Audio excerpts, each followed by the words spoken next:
Buenos días, iglesia. Dios continúe bendiciendo. Una vez más vamos a continuar con nuestro estudio en el Evangelio de Mateo. Hoy terminaremos el capítulo 14. Hoy es el día del Señor, así que le invito para que nos deleitemos en estudiar y conocer a Cristo a través de su santa y poderosa palabra. Le invito para que vaya al Evangelio de Mateo y abra la Biblia conmigo en el capítulo 14, de los versículos 22 al 36. Voy a leer la palabra de Dios. Enseguida Jesús hizo a sus discípulos entrar en la barca e ir delante de él a la otra ribera, entre tanto que él despedía a la multitud. Despedida la multitud, subió al monte a orar aparte. Cuando llegó la noche, estaba allí solo. Y ya la barca estaba en medio del mar, azotada por las olas, porque el viento era contrario. Mas a la cuarta vigilia de la noche, Jesús vino a ellos andando sobre el mar. Y los discípulos, viéndole andar sobre el mar, se turbaron diciendo: ¡un fantasma! Y dieron voces de miedo. Pero enseguida Jesús les habló diciendo: tened ánimo, soy yo, no temáis. Entonces le respondió Pedro y dijo: Señor, si eres tú, manda que yo vaya a ti sobre las aguas. Y dijo él: ven. Y descendiendo Pedro de la barca, andaba sobre las aguas para ir a Jesús. Pero al ver el fuerte viento, tuvo miedo y comenzando a hundirse, dio voces diciendo: Señor, sálvame. Al momento Jesús, extendiendo la mano, asió de él y le dijo: hombre de poca fe, ¿por qué dudaste? Y cuando ellos subieron en la barca, se calmó el viento. Entonces los que estaban en la barca vinieron y le adoraron, diciendo: verdaderamente eres el Hijo de Dios. Y terminada la travesía, vinieron a tierra de Genesaret. Cuando le conocieron, los hombres de aquel lugar enviaron noticia por toda aquella tierra alrededor y dijeron: a él todos los enfermos, vinieron a él todos los enfermos y le rogaban que les dejase tocar solamente el borde de su manto, y todos los que le tocaron quedaron sanos. Vamos a orar. Padre, te damos gracias por tu palabra que ha sido leída. Hemos cantado tu palabra. Ahora te rogamos que tu Santo Espíritu, la tercera persona de la Trinidad, aplique esta verdad a nuestras vidas.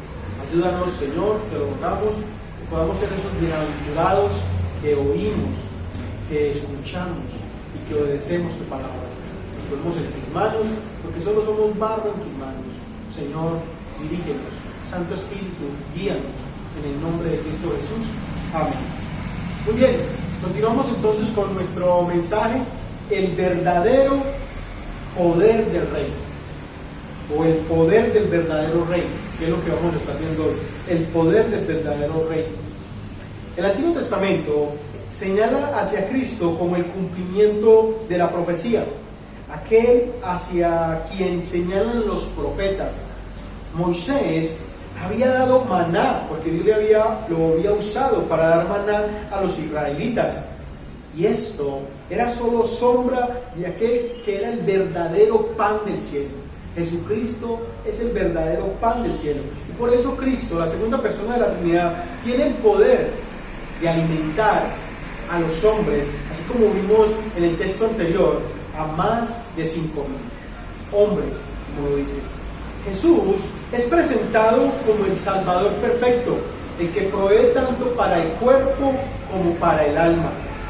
Y en la palabra de Dios vemos cómo a través de este estudio del Evangelio de Mateo hemos visto cómo Mateo nos presenta un nacimiento milagroso anunciado por el ángel Gabriel. Luego nos deja ver que unos sabios vienen y confirman el llamado rey, vienen a adorar al rey que es el rey del mundo. Luego tenemos cómo nos deja ver el Evangelio de Mateo en el bautismo, la Trinidad, este grande misterio. Nos deja ver al Padre hablando desde el cielo, al Hijo yéndose a bautizar y al Espíritu Santo descendiendo como paloma. Luego, cómo es llevado después por el Espíritu Santo, la tercera persona de la Trinidad, para que nuestro Señor Jesucristo sea probado. Y Él allí sale victorioso. Luego nos deja ver cómo sana a un leproso, cómo calma la tempestad, cómo libera a los endemoniados, cómo sana a los ciegos, a los sordos, a los mudos. Y luego la hija de Jairo es resucitada. Y todo esto llena a la gente, a los judíos, a todos los que estaban allí, los llena de entusiasmo. Un entusiasmo del tipo que se apoderaba de la multitud en las ocasiones que iban a celebrar la Pascua, y era el momento de la Pascua. Ellos, esta multitud, estaba dispuesta a avanzar apresuradamente a Jerusalén y llevando en medio a su hombre fuerte, a Cristo, para ellos coronarlo rey, y no era el tiempo. Pero aquel cuyo reino, que es nuestro Señor Jesucristo, no es de este mundo, despidió a los discípulos, los hizo subir rápidamente en una barca y se quedó despidiendo a la multitud, y subió al monte para orar y estar solo en oración, a solas con su Padre Celestial. Este es nuestro Señor Jesucristo, y este es uno de los grandes ejemplos que Jesús estaba solo en oración, buscando la presencia de su Padre espiritual. Así que le invito para que me acompañe y vayamos versículo a versículo estudiando este hermoso pasaje. En el verso 22 nos dice la palabra de Dios que enseguida, rápidamente, esto prácticamente Jesús los empujó a que subieran a la barca y que fueran adelante de él. Jesús hizo a sus discípulos entrar a la barca e ir delante de él a la otra ribera. Entre tanto, él se quedaba despidiendo a la multitud, y todo esto fue estratégico, porque él conoce nuestros corazones. Él sabe lo que hay en nuestro corazón. Entonces los mandó rápidamente, los despidió. Por el Evangelio de Juan sabemos en el capítulo 6, versículo 14 y 15, que aquellos hombres, esta multitud que él había alimentado, que aproximadamente eran más de 15,000, aquellos hombres, nos dice Juan, viendo la señal que Jesús había hecho, ellos dijeron: este verdaderamente es el profeta que había de venir al mundo. Pero entendiendo Jesús, ¿saben por qué entiende Jesús? Porque él lo sabe todo. Él es la segunda persona de la Trinidad, el Dios hecho hombre. Jesús entendió las intenciones de sus corazones, que iban a venir para apoderarse de él, forzarlo y hacerlo rey. Y él se retiró al monte a orar, se retiró al monte solo a orar, y por eso él apresura a despedir sus discípulos y a despedir la multitud, porque él no quería ser parte de ese plan mundano y terrenal. La gente iba a venir para apoderarse de él, tomarlo y hacerlo rey. Jesús, y esto es importante, Jesús, cuyo reino espiritual no es terrenal, al menos en esta primera venida, su reino no es terrenal. Jesús rechaza el verse implicado en este plan malo, en este plan pagano, en este plan político. Definitivamente era una idea judaica, una idea terrenal. Ellos anhelaban un rey terrenal, ellos no anhelaban la salvación, ellos anhelaban un rey que les proveyera, que les alimentara de pan y peces, pero no querían la salvación. Y Jesús viene a salvar a un pueblo que está perdido en su pecado, pero ellos no entendían eso. Entonces Jesús, estando plenamente consciente de la debilidad aún de sus propios discípulos, porque sus discípulos se vieron también motivados, porque todos decían: pongámoslo como rey. Sus discípulos se vieron tal vez confabulados con las multitudes en sus profanos planes de exaltarlo como un rey. El Señor, en primer lugar, hace que sus compañeros, sus discípulos, entren en la barca y se vayan delante de él hacia la otra orilla, y allí en el mar él les prepara, porque es el Señor de las tormentas, él les prepara una tormenta para bajar sus ánimos y deseos carnales en medio que van hacia la otra orilla. Esto debe significar algo muy importante para nosotros. ¿Por qué? Porque Dios va a usar muchas veces la enfermedad, la situación difícil, la prueba, para bajar nuestros ánimos carnales, nuestros ánimos mundanos, por amor a este mundo. Entonces Él permite situaciones difíciles en las cuales lo busquemos a Él, y Él va a permitir eso, porque qué mejor que una enfermedad o una situación difícil para que tú coloques tu corazón solo en Cristo y únicamente en Cristo. Nada de pensamientos en este mundo, sino pensamientos espirituales en el reino de los cielos. Versículo 21 nos dice, versículo 23 nos dice que despedida la multitud, subió al monte a orar aparte, y cuando llegó la noche, él estaba allí solo. Pero debemos recordar algo, que debemos tener mucho cuidado nosotros, y la Biblia nos enseña en Proverbios 27, Proverbios capítulo 27, verso 21, que al oro y a la plata lo prueba el fuego, y al hombre la lengua de que lo alaba. Y ese era el temor de nuestro rey, ese era el temor por sus discípulos y aún por él mismo en su forma humana, de que fuera exaltado por la lengua de los hombres, exaltado por las hombres. Y él buscaba era la exaltación de Dios, del Padre, y es lo que lleva a que sus discípulos también busquen complacer a Dios en todo. Entonces despidió a la multitud y se fue al monte a orar. Y es que lo que el maestro nos enseña aquí es que Cristo dejaba tiempo en su horario aún muy recargado para estar a solas con el Padre. Y eso es un buen indicador para usted y para mí. Cuando pasamos tiempo a solas en oración, buscando la relación con nuestro Dios, nuestra alma se nutre y nos fortalecemos para enfrentar los problemas y desafíos de la vida. Amigo, hermano que me escuchas, desarrolle la disciplina de buscar a Dios a solas. Desarrolle la disciplina de buscar a Dios a solas. Esta práctica nos ayudará, te ayudará a crecer espiritualmente y llegarás a ser más y más como Cristo. Durante su tiempo, nuestro Señor Jesucristo estuvo aquí en la tierra. Él pasó mucho tiempo en oración. Él oraba en lugares solitarios. Él iba a un monte a orar. Él oraba en el Getsemaní. Él oraba en la mañana. Él oraba en la tarde. Él oraba en la noche. Eso lo vemos a través de los evangelios, una y otra vez. Él oraba en la cruz. Allí, en medio de ese suplicio, Él oraba por nosotros. Cristo, en sus días de humanidad, ofreció ruegos y súplicas con grande clamor y lágrimas. ¿Por qué decimos esto? Porque la palabra de Dios lo dice. Hebreos capítulo 5, verso 7.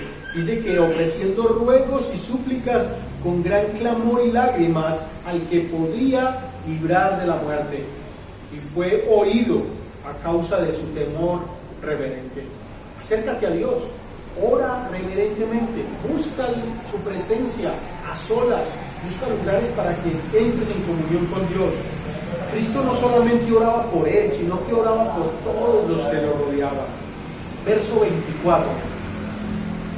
Dice así: y ya la barca estaba en medio del mar, en medio del mar. Los discípulos les había sido imposible cruzar al otro lado, porque Dios había permitido una tormenta.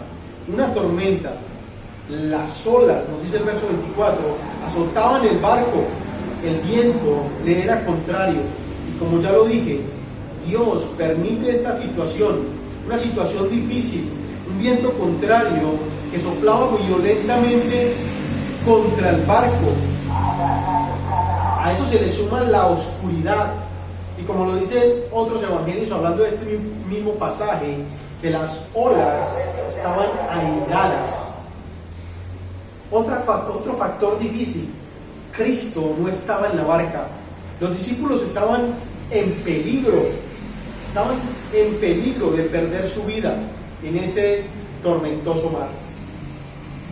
Pero aquí vemos lo que la Biblia una y otra vez nos enseña. Pero Jesús, en aquel monte, intercediendo, como ya lo dije, orando, intercediendo por ellos, intercediendo por Él, indudablemente Él incluyó esta petición en sus oraciones al Padre: que sus discípulos fueran guardados, primeramente, de sus ideas mesiánicas, mundanas, terrenales. Lo segundo, que fueran guardadas sus vidas, de que no perecieran en el mar, que sus almas fueran libradas de estar en influencias meramente carnales y de que pudieran llevar a cabo tarea, sus tareas, lo que conocemos como la gran comisión.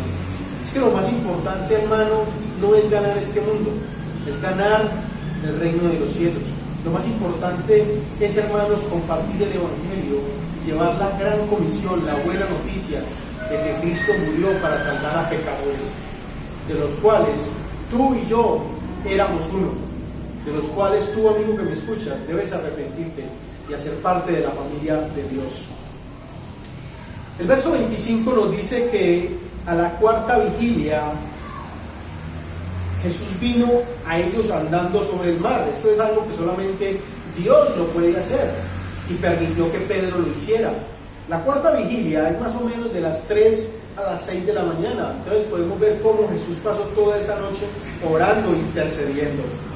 Por el Evangelio de Marcos sabemos que Jesús desde este monte podía ver a sus discípulos allí en medio del mar. El Evangelio de Marcos capítulo 6 verso 48 nos dice que y viéndolos remar con gran fatiga porque el viento les era contrario, vino a ellos andando sobre el mar en esa oscuridad. Esto es algo que nos deja ver el poder de Dios, su omnisciencia, su omnipotencia, porque solo un ser poderoso puede caminar sobre el mar, sobre las aguas, sin hundirse. Verso 26, esto es algo espantoso. El verso 26 nos deja ver que los discípulos, viéndole andar sobre el mar, ellos se turbaron, diciendo, un fantasma, y dieron voces de miedo. Y es que al miedo no le han puesto pantalones. Eran 12 hombres muy capaces, muy cualificados para andar en el mar, pescadores, pero tenían miedo. Y es que muchas veces vamos a sentir miedo una y otra vez. Y estos discípulos, vencidos por el miedo, gritaron, estos hombres gritaron, es un fantasma. Ellos estaban mirando a su Señor y Salvador, pero pensaban que venía un espectro, tal vez del infierno, y se estaba apareciendo. Pero, una vez más, vemos la intervención de Cristo, verso 27, pero enseguida Jesús les habló diciendo, tened ánimo, yo soy, no temas, no temas. Esa palabra no temáis es una palabra que se repite 365 veces en la Biblia, y como lo dicen muchos, un no temáis para cada día. Ese yo soy nos recuerda y nos manda inmediatamente al Antiguo Testamento, en Éxodo capítulo 3, en ese encuentro que tuvo Moisés con la zarza, donde Moisés le pregunta su nombre, o de quién diría él que iba de parte de quién voy. Dios se llamó a sí mismo yo soy. Es un apelativo que describe su poder eterno, su carácter inalterable, en un mundo donde los valores, la moral y las leyes están cambiando constantemente. En ese mundo nosotros podemos encontrar la estabilidad y la seguridad de un Dios que nunca cambia, porque ese es uno de los atributos de Dios, que es inalterable, Él no cambia. El Dios que se apareció a Moisés es el mismo que puede vivir y que vive entre nosotros hoy en día. Hebreos capítulo 13, verso 8 dice que Dios es el mismo ayer, hoy y por los siglos. Como la naturaleza de Dios es estable, confiable, tenemos la libertad de seguirlo, de disfrutarlo, de amarlo, en lugar de pasar tiempo tratando de imaginar cómo Él es. Mira, Dios es espíritu, no lo dice la palabra de Dios.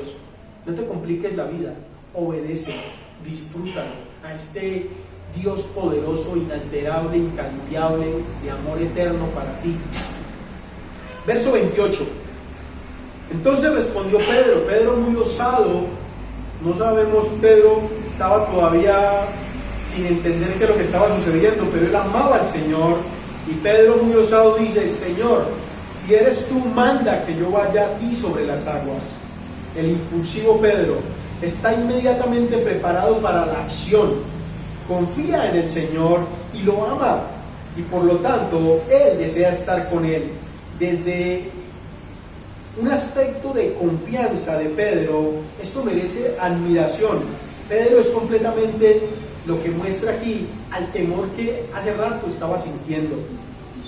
Pedro ha expresado un momento que grita que es un fantasma, pero aquí lo vemos: si eres tú, si eres tú, si eres tú, manda que vaya yo a ti. Pedro no duda, Pedro no es de duda, significa que él ama al Señor y quiere estar con Él. Pedro sabe que sin el permiso de Cristo, sin el permiso del Maestro, sin el permiso de la segunda persona de la Trinidad, no se le permitirá caminar sobre las aguas. Y aquí debemos entender algo, hermano. Nosotros no decretamos, nosotros no tenemos esa capacidad de mandar a Dios. Es si es la voluntad de Él. Aquí vemos a Pedro que si Cristo le da permiso, Pedro sabe que sin ese permiso no se le permite caminar sobre las aguas. Y es que sin el poder de Cristo no podrá hacerlo. Así que Pedro pide que se le conceda permiso. Y aquí, hermanos, en nuestras oraciones debemos pedir permiso a Dios y que nuestras oraciones sean alineadas a la voluntad soberana de Dios. Por lo tanto, la acción de Pedro empieza como un hecho de fe y devoción. Si Jesús puede caminar sobre las aguas con la fortaleza impartida por Cristo, Pedro también lo puede hacer. Es admirable, por lo tanto, y nos sorprende que Jesús, en vez de reprocharle, deja ver su grande misericordia, su paciencia, su amor, y le dice: ven. Jesús no lo critica, Jesús le da el permiso. Jesús le da el permiso, pero es la manera como nos acercamos a Cristo, si es tu voluntad. Verso 29 nos dice: Jesús le responde: ven, ven. Y descendiendo Pedro de la barca, andaba sobre las aguas para ir a Jesús. Verso 30 nos dice: pero al ver el fuerte viento, tuvo miedo y comenzó a hundirse. Dio voces diciendo: Señor, sálvame. Y aquí vemos una simple oración. Una simple oración, amigo que me escuchas. Si tú estás hundiéndote en el pecado, clama a Dios como Pedro lo hace aquí: Señor, sálvame. Reconoce al Señor como tu Salvador y pídele que te salve. Mira qué oración tan simple, qué oración tan sencilla. Sálvame, Señor, sálvame. Y a los hermanos que nos escuchan, hermanos, Dios va a permitir que nos vayamos y entremos en tormentas que esta vida trae. Y aquí está la respuesta. Vayamos en oración a Él y pidamos que nos salve. Señor, sálvanos. Mira, la respuesta viene inmediatamente. O si es la voluntad de Dios, esperamos y confiamos en Él, pero la respuesta va a venir. En este caso, la respuesta no tardó. En el verso 31 nos dice que al momento Jesús extendió la mano, asió de él y le dijo: hombre de poca fe. Le exhortó, pero lo salvó. Hombre de poca fe, ¿por qué dudaste? Y es que muchas veces en las situaciones que Dios nos va a permitir estar, vamos a tener dudas, pero vayamos a Él en oración, vayamos a Él en ruego y súplicas, y Él va a traer paz a nuestro corazón, paz a nuestra alma. Pedro comenzó a hundirse porque no siguió mirando a Jesús. Y muchas veces este mundo nos confunde, dejamos de ver a Jesús y empezamos a hundirnos, hermanos. Empezamos a hundirnos. Debemos mirar a Jesús, debemos mirar a Jesús. Si no, ¿qué vamos a ver? Vamos a ver olas gigantes que se levantan alrededor nuestro. Y esto hace que nuestra fe mengüe. Pedro se dio cuenta de lo que estaba haciendo y creyó que lo estaba haciendo en sus fuerzas, y por eso comenzó a hundirse. Nosotros lo que hacemos lo hacemos por la gracia de Cristo y en las fuerzas de nuestro Señor. Hermano que me escuchas, quizás nosotros no caminemos sobre las aguas y no lo vamos a hacer, pero sí caminaremos a través de situaciones difíciles, situaciones adversas en nuestro hogar, en nuestra familia, con nuestros hijos. Pero si nos concentramos en las olas o en las situaciones difíciles que se levantan cerca de nosotros, sin buscar la ayuda de Dios, nos va a suceder como Pedro: vamos a comenzar a hundirnos. también terminaremos allí desesperados.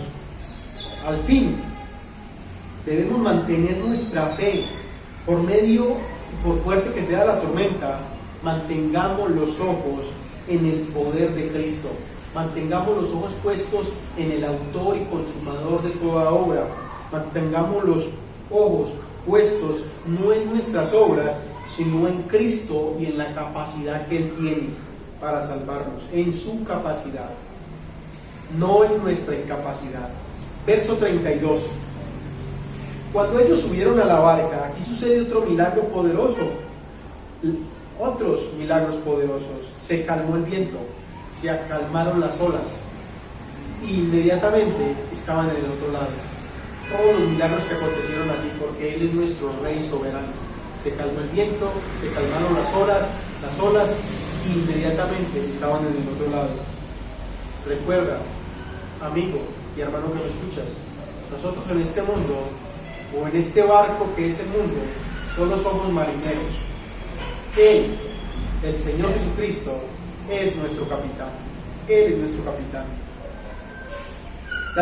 Las olas se calmaron, y debemos recordar, y esto lo vemos si tenemos más luz a través del Evangelio de Juan, que capítulo 6, verso 21 nos dice que, hablando de este mismo pasaje, que ellos entonces con gusto le recibieron en la barca, la cual nos muestra el milagro que llegó enseguida a tierra.